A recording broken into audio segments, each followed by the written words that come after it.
Hello and welcome to Do It Yourself channel. Today I will show you where to find the options and how to change your color filter in Samsung Galaxy S22.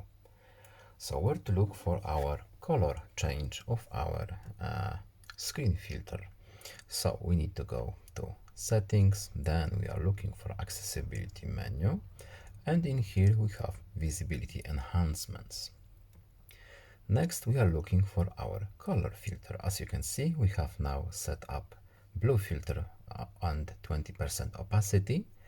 We can, of course, change the color of our filter that we need.